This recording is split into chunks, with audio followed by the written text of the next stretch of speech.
Alright, welcome back to Make It Mental, everybody. This is going to be the final test as far as I'm aware. Maybe even let the factory smoke out. Right now it's not smoking, so that's a good sign.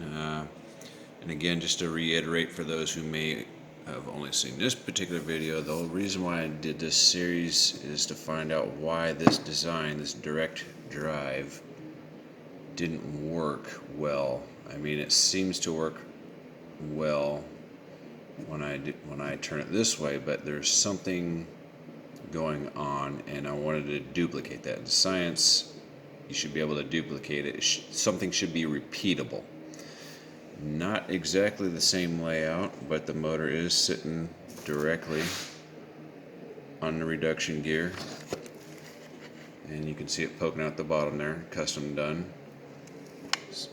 So one gear has technically been removed from here, and the motor's just simply hot glued in place. It may not have the proper mesh, which is fine. It still works. It's been totally skeletonized. I've removed as much material as I thought I could possibly remove. There's still room to remove more if I needed to, but I think this is the point where we get into the failure mode. And so I didn't have a 2S LiPo that would actually fit inside this car.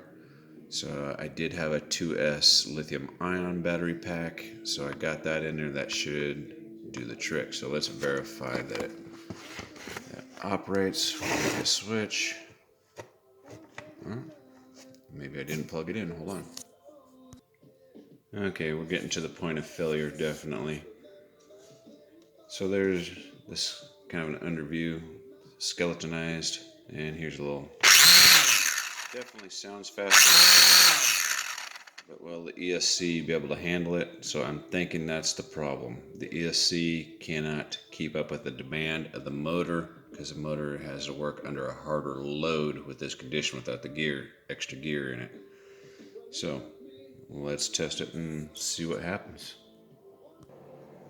Alright, let's see the failure point here. Let's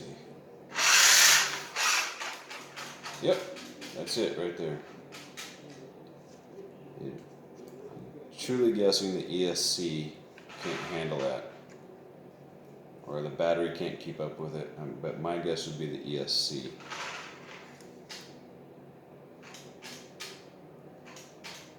And when I keep the wheels to one side and then try and hit the throttle, the car just does not. Yeah, it's done. It is done. So there you go, test confirmed. Get performance up to a certain point, and then you're done. You're absolutely done. So I think, based off memory, the single cell LiPo, some weight reduction was probably the best option before doing a gear swap. So in other words, leave the gears alone, lighten the car up, change out the batteries if you want, but leave the gears alone. That's the lesson learned in all of this. And maybe I'll give this car to somebody who wants to give a shout out about this. I don't know, make something funny.